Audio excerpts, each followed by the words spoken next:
All right.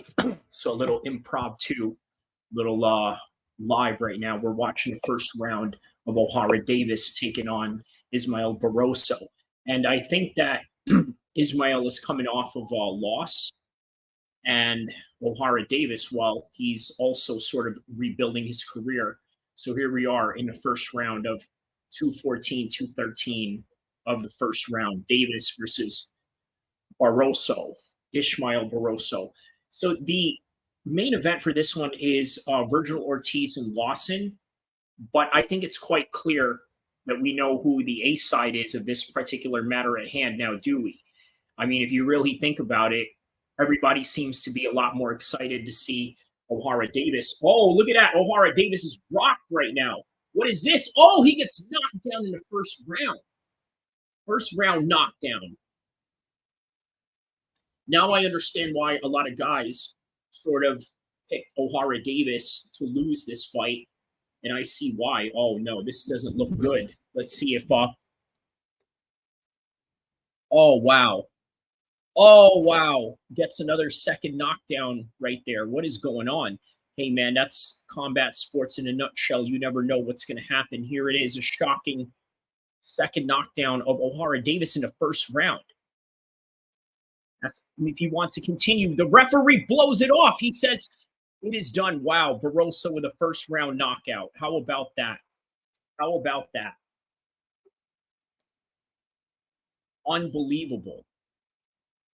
Unbelievable.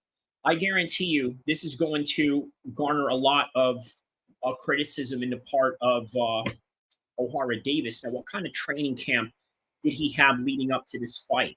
That we don't know. That we'll never understand. And of course, we can only speculate. So, quite shocking.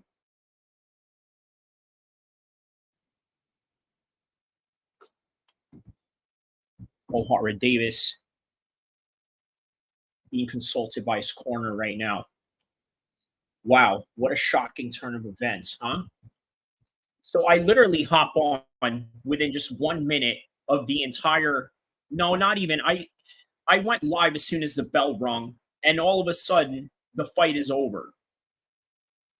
That's insane. That's insane. But yeah, tomorrow I'm gonna be dropping a video with uh the Ilya Tapora and the Alexander Volkanovski fight, how that's going to go, the technical aspects of it, the pros and cons of whether Alexander Volkanovski sort of came in here a little too soon from a knockout. But we'll see. That is one of the things that we're going to check out and analyze as the weeks go on, leading up to their clash, which is going to take place in the same day as that Saudi Arabia fight with Alexander Usyk and Fury on the same day. I believe that, that fight is going to be taking place in Los Angeles, in the Anaheim area. But man, I'm sorry, I just can't. I cannot believe OHara Davis lost this bad.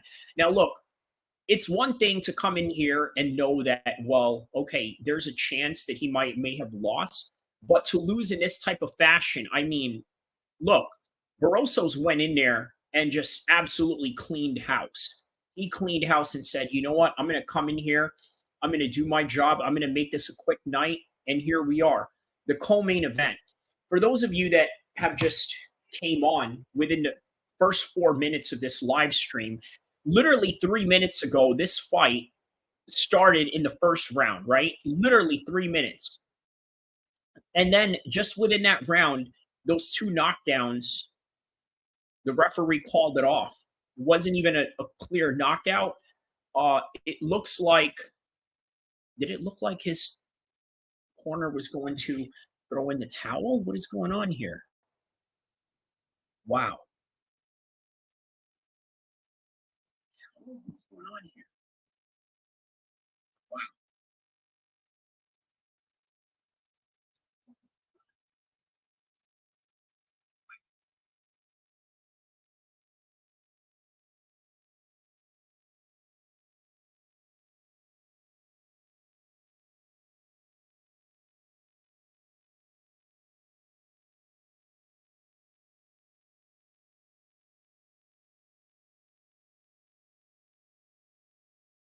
Sorry, just uploading this one.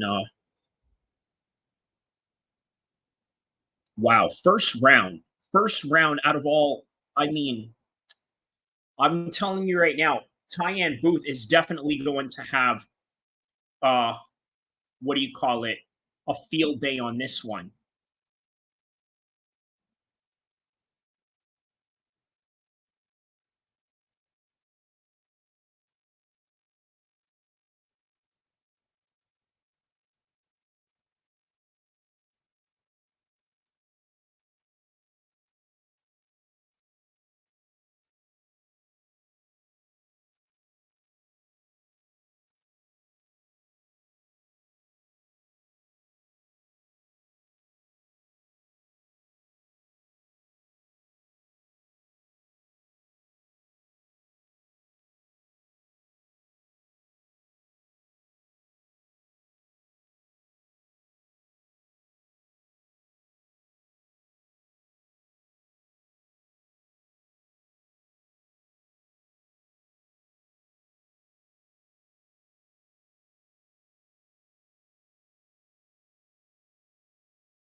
Oh, sorry about that. Had a little technical issue there, but yeah,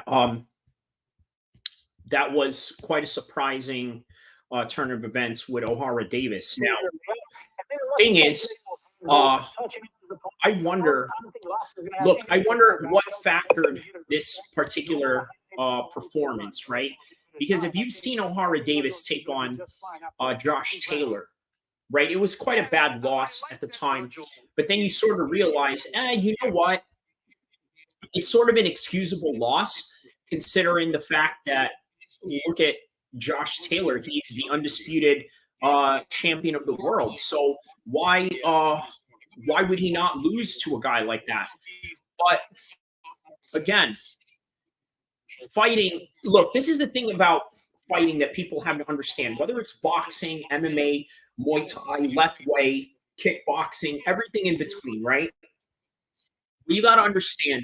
about boxing or fighting in general is that anything can happen at any time. And I think a lot of people sort of forget that. Usually, when you have a boxer or two boxers going into a fight, most of the times, I gotta be honest with you, a lot of people really have this expectation that these two guys are gonna come in here and have a technical fest. They're going to show a great account of themselves all the time. Little do they know that that one little shot that comes right in, oh my God, that's literally the end of the fight. And people forget that sometimes. There's no storyline, there's no fairy tales or anything like that. This is just the reality of fighting. Now, when Henry Cejudo took on DJ Mighty Mouse Johnson in the UFC for the 125 Undisputed Championship, he beat him in the first round, only for Henry Cejudo to later develop his skills, started creating more of a karate stance in order to be a lot more elusive, to create a different style that would match and rival DJ Johnson. And remember, this is an Olympic gold medalist wrestler that lost in the first round to arguably one of the greatest 125 fighters of all time in DJ Mighty Mouse Johnson. So what happened? They rematched once again in 2017, and Henry Cejudo wins by a decision. But that's fighting. That is fighting in a nutshell. You never know what's going to happen, and you never know how it's going to go down. And sometimes that's just how you have to accept the situation that you have in front of you, just like this situation right here. Who would have thought that this would have happened? I certainly didn't think that this was going to happen. And you know what? I think that boxing and fighting overall is better for it.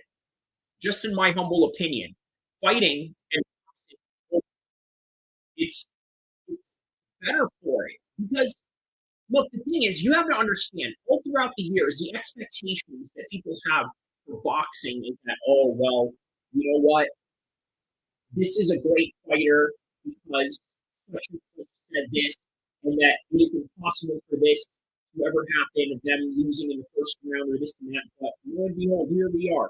This is the situation that we have at hand. So once again, it's quite shocking, but hey, we're here for the drama nonetheless. I'm glad I went and turned this live stream on just for an impromptu live stream. Particular no particular wind up, no particular mass amounts of sharing or anything like that, or any type of warning. I just decided, hey, you know what? Maybe this is something compelling to watch. Well, I'm going to watch it anyway. I watch a lot of fights, but I don't do a opinion or a live reaction for all the fights, not, not even for all the UFC fights. But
Yeah, so sorry about that.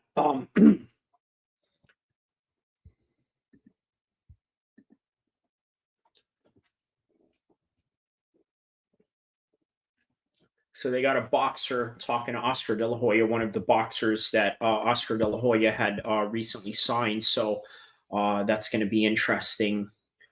This main event with Ortiz and Lawson. Now, again, I don't know much about them, but one of the reasons why I wanted to do this particular coverage was, let's just be honest, because of OHara Davies. Now, what does this do to his stock, right? On top of that, he's had these controversies in the UK because he said something about Liverpool back in the days where they had some sort of stampede during a soccer game. And he made a comment about it. He sort of made a comment about people in Liverpool and how they were rowdy and this and that. And so a lot of people really took it the wrong way. He sort of got a lot of flack for it. And he got kicked out of Matchroom. Eddie Hearn threw him under the bus. So it sort of created this this aura about him, right? A marketable aura in an anti-hero kind of way. Now, with this particular loss, I don't know what you're going to say or what you're going to do now that it happened in this just devastating fashion for him. But big up to O'Hara, man. I hope he keeps his head up. Honestly, I really wanted to see him do good in this fight. Who doesn't want to see O'Hara Davies do good? I mean, he's an interesting character, but once again, you know, the fight game is a nasty, nasty business. So once again, man, we'll be right back. I'm going to play a video for you guys that I did about a month ago, reacting to Hassan Campbell getting shot at a live stream. So we're going to come back for the main event, react to that. But in the meantime, here it is.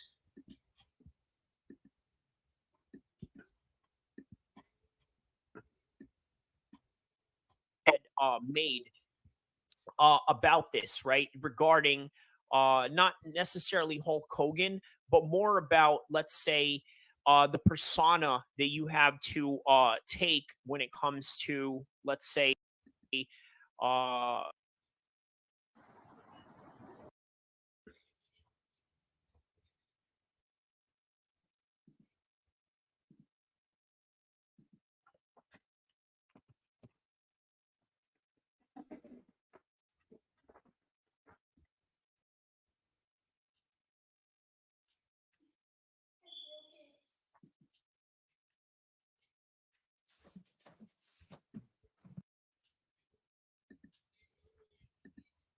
creator world.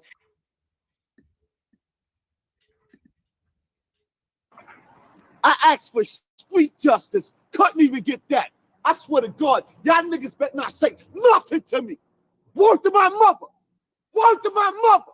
Word to my mother. Bronx River, everybody. I'm talking to all of y'all. Word to my mother. I will kill everybody out this motherfucker with my motherfucking knife.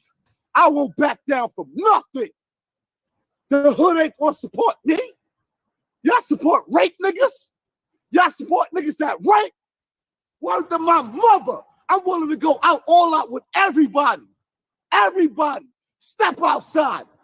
I don't give a fuck who got a problem. I'm here in Bronx River right now. Y'all don't like me because what I said, let's go. Let's go. Let's go. Let's go. Ain't no fucking talking. Niggas don't like me. Step up right now. Everybody. Y'all support niggas that rape niggas? I'm not backing down from nobody. I'm in the hood right now. Let's go.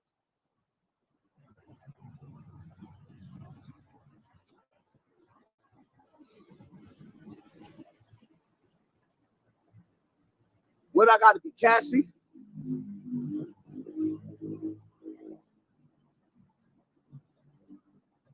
I ain't asked nobody.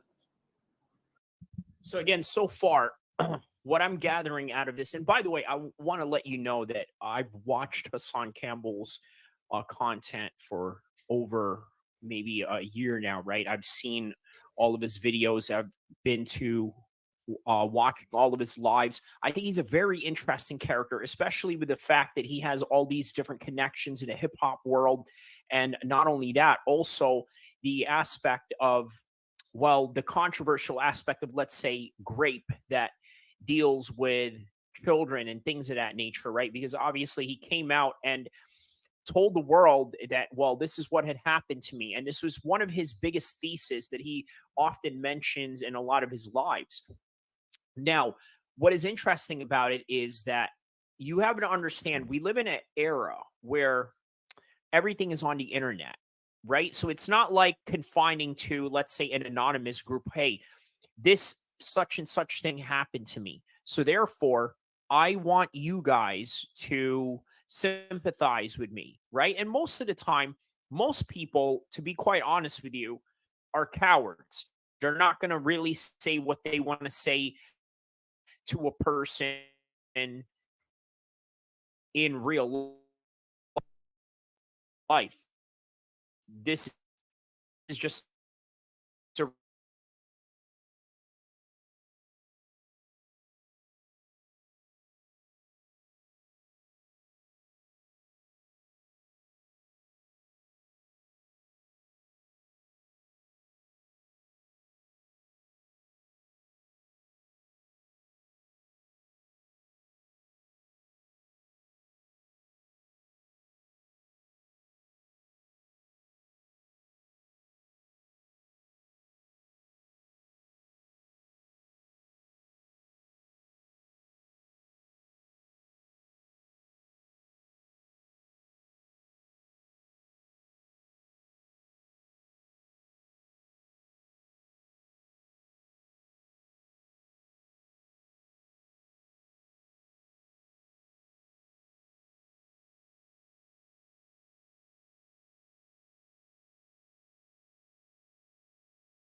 All right, so now we're just waiting for the main event. And I saw Ortiz. He said that he spent about 4 to 5 hours on recovery. And I thought this is really interesting to bring up, right? Recovery, I got to tell you guys, is the most underrated thing that you can do in combat sports. Everybody always talks about you got to train hard, you got to do this and that. Newsflash, guys, everybody trains hard, okay? This is something you got to understand. Everybody trains hard. And because of that, I mean, you got to do something different than the next guy. And I think one of those differences where the elite athletes are separated from, let's say, just the mediocre ones, are people that are willing to take the extra recovery route. Because look, here's the thing, right? Yes, you should grind, you should work hard, but there's a point of diminishing returns if you train too hard, right? So let's find out and see how this is going to play out for Ortiz's recovery and how he went into that. I would imagine that it would do him some wonders, but we're going to see. It all is predicated on his style, his output, how much he's willing to, let's say, uh, throw a certain volume of punches as opposed to maybe just laying back or. But I don't know much about this Lawson guy. I would imagine that this fight is just for Ortiz to win, but I don't know. We'll see. We'll find out.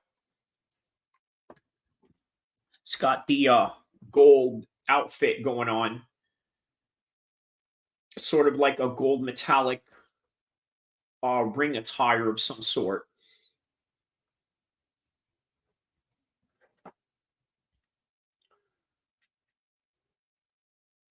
So this is taking place in Las Vegas. Does anybody know the venue of where in Las Vegas this is taking place? Is this taking place in the MGM? It doesn't look like it's the MGM.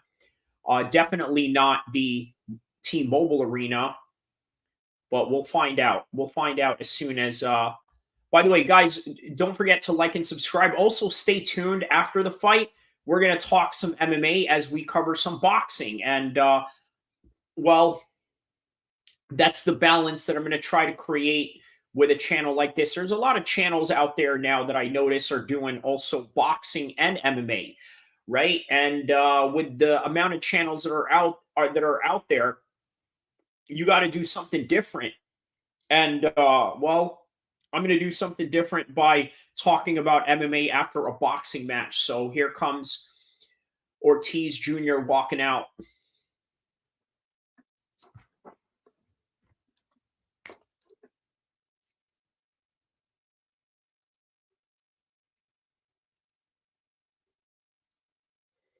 So they said he had some recurring health issues going on. I think it was COVID.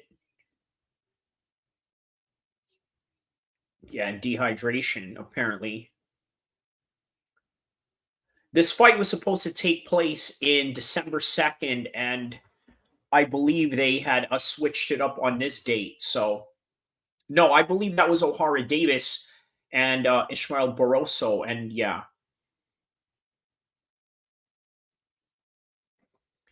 the longest inactive stretch that he's had, which is 17 months. I mean, that's not a bad stretch, really, right? I mean, of course, 1 year, when you pass 1 year of not fighting, it's always too much, right? But we'll see how that affects his ring rust, or if there's any of that at all that we could look for in here.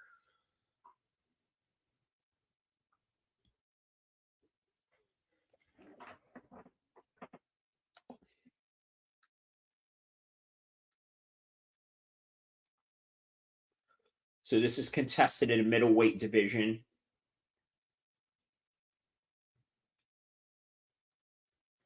Which I would assume is at 160, or at least the 160 limit. So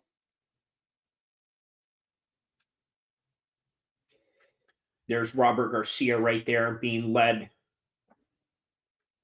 by Ortiz. Robert Garcia, one of those fighters that transitioned into not only being a great coach, but also a great fighter. And then here's Tony Weeks, the referee, the veteran boxing referee, Tony Weeks, almost like the Herb Dean of boxing, almost. And Joe Tessitore with his famous "Make some noise if you are ready," something that I've noticed he's done from back in the WEC days. See, there it is, 152 pounds at a 160-pound limit. Very interesting. So Frederick Lawson, 22 knockouts, 30 wins, 3 losses from Ghana. Quite a good record. But again, it seems that everybody in boxing has a good record, right? The only difference and what separates them is the resume and who they have fought.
So far, within 2 minutes of this fight, uh, Ortiz seems to wanting to be settling down into this fight. The 17 months of inactivity, I think, is really the reason why maybe he doesn't want to just go all out. And again, he hits him with some hard shots here. Here is he just hit him with that hard shot right now, and now he's going in for the kill with just 34 seconds left into this fight. Oh, wow. They just stopped the fight right now while he was cranking those hooks in. There it is. Two first round knockouts in this particular event. So good job on Virgil Ortiz there. The people are booing in the crowd right now. They are not loving this.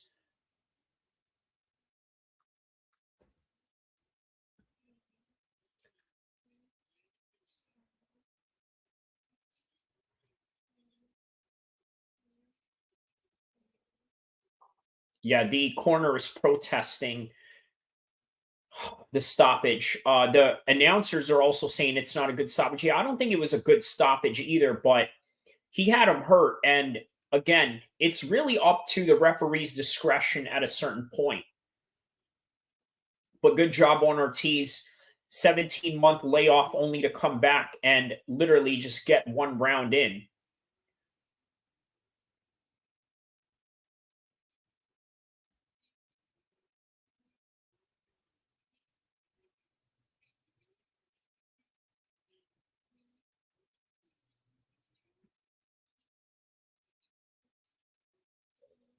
Wow, amazing. So, how about this, guys? Just a little bit of some breaking news. Via Justin Gaethje, they are giving him a title shot against Islam Makhachev. There's a video to do later down the road to give some sort of early predictions for those two, how it's going to go. I would imagine that, well, they say that Islam is a better version of Khabib, and you got to wonder how much Justin Gaethje has evolved since their fight with Khabib's fight. Because when he's going in here against Islam, in my opinion, I think he is literally fighting another version of Khabib in some kind of way. But again, a Khabib that has better striking. So with that, even Justin Gaethje has had better striking ever since that Tony Ferguson fight. He just started implementing a lot more technical, crisp style of some sort, right? And I think that's going to go well in the Islam fight, and that can really create a dynamic of a competitive fight, at least on a stand-up department. Now, I would imagine if, let's say, Justin Gaethje was to just leg kick Islam, that Islam would use level changes to get down on a wrestling stance and try something different and put Justin Gaethje on his heels in terms of the wrestling. So that's what we have going on. What else do we have going on in the world of MMA right now? Let's take a look at some news that the MMA world has going on right now. There's not much with this fight. It's a first round KO for Ortiz. It's going to be controversial. A lot of people are going to have a lot to say about this. But nonetheless, it is what it is. It's the fight game. It's the referee's discretion.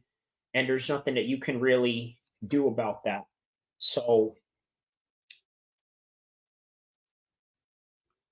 unsealed UFC docs show Dana White's reaction to CM Punk's salary backlash.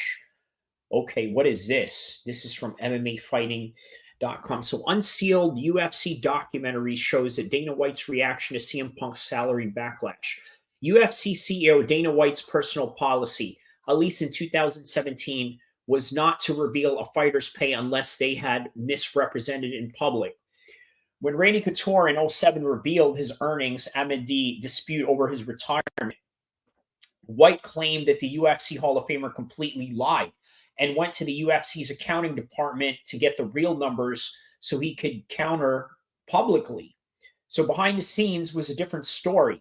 He didn't want certain numbers to make the rounds, and while he couldn't remember any specific instances, he said that the promotion had probably worked to keep his salary information under wraps, according to a 2017 disposition of the UFC's antitrust lawsuit, recently unsealed by federal judge Richard Balware.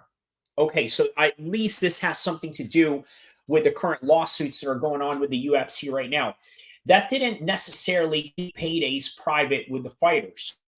All the fighters know what other fighters are making, White said. They all talk, they all know.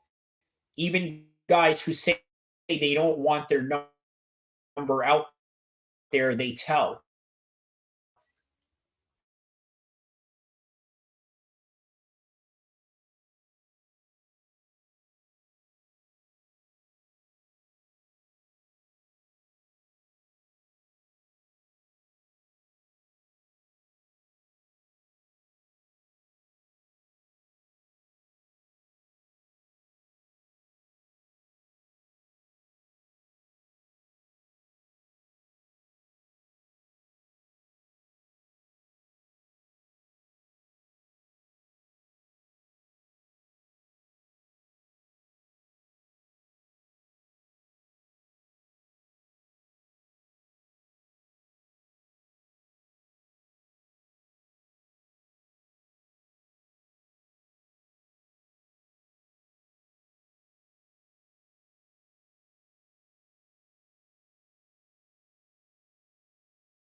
Oh, sorry about that. Had a bit of some technical difficulty. So where was I? I was basically talking about this article from MMAfighting.com about CM Punk. So yeah, Dana White replied, yeah, that CM Punk you guys are talking about. So people went crazy when they saw what he got paid, even the women in the UFC. Now, according to the copy of his contract unsealed in a lawsuit, Punk, the former WWE champ whose real name is Phil Brooks, jumped straight towards the top of the UFC's declared pay scale. His payout was $500,000. Any money owed to him through a separate letter of agreement, and for the first fight, if and only if he defended a UFC title, a tiered pay-per-view bonus that kicked in at 200K buys. UFC often pays a flat show purse and allows them to share in pay-per-view profits. They also often draft inside letters that guarantee additional pay that is not disclosed to the athletic commissions. The promotion has, in fact, worked publicly and privately to keep salary information out of the public eye. In 2015, it lobbied the Florida legislator to limit disclosures required by promoters, which include fighter purses. Individuals linked to the promotion have also pushed hard to keep financial information secret, with the Nevada Athletic Commission's commissioner, Stacey Alonso, a former exec in the Station Casino gambling empire owned in part by the former chairman, none other than Lorenzo Fertitta, arguing in favor of a rule passed in 2020 that made most information routed through the NAC private.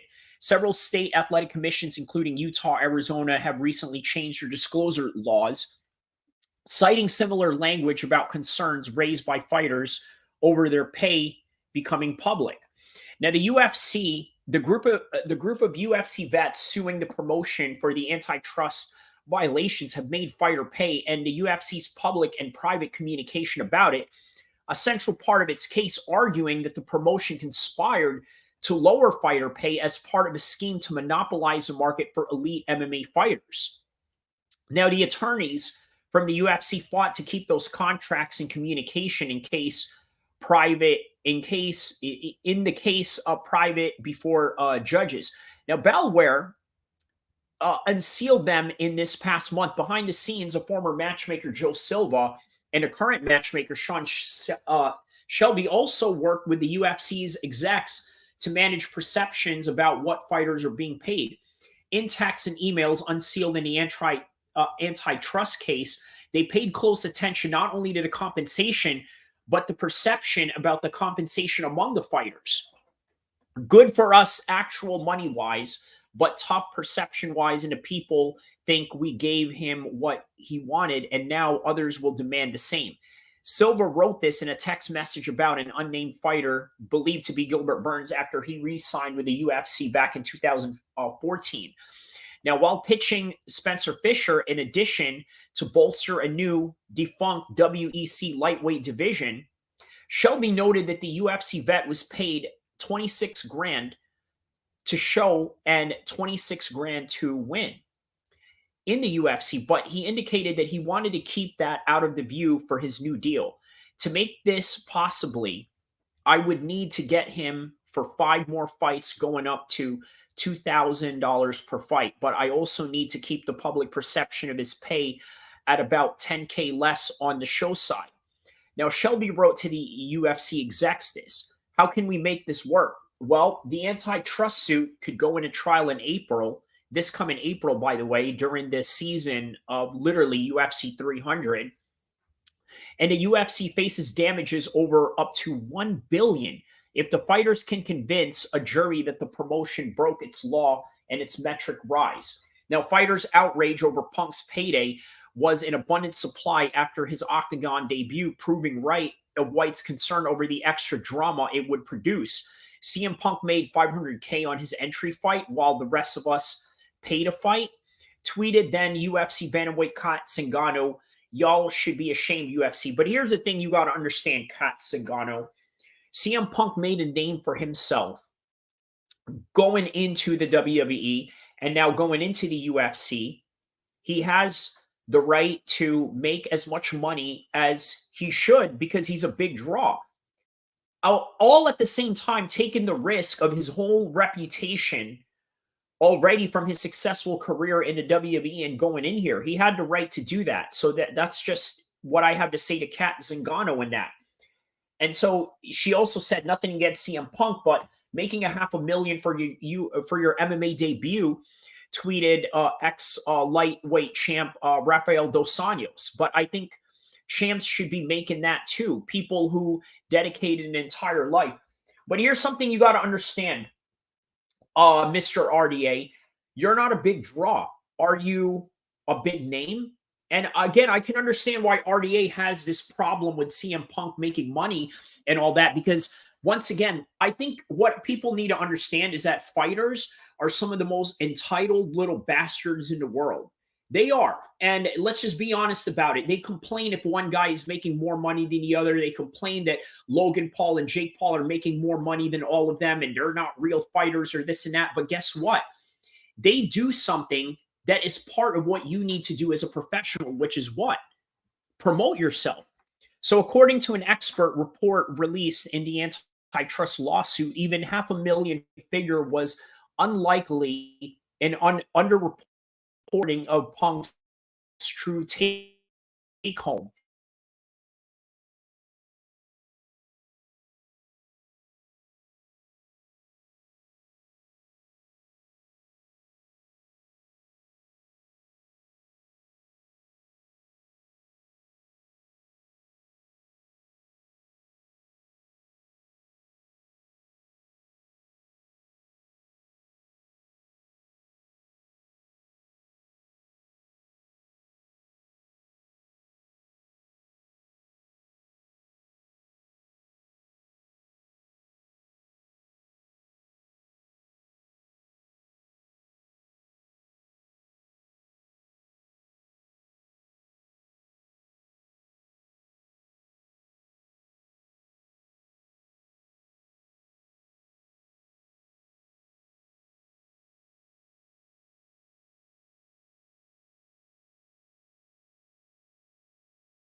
All right. Sorry about that, guys. Had a little bit of some trouble with the stream. Was kind of kicking in and kicking out. But as I was saying, what I was talking about earlier was the antitrust lawsuit that the UFC has going on, and the complaints that a lot of fighters have with CM Punk making more money. So because the stream is acting up and this and that, and I'm probably going to retitle this, adding on to the CM Punk uh, little article that I had read on MMAfighting.com. I'm going to go about maybe less than 5 minutes on this and just end it with this. I just want to say that to all the fighters that are complaining about these influencers or these professional wrestlers that are coming into your sport making more money than you, you have to understand that they've earned their right to make that kind of money.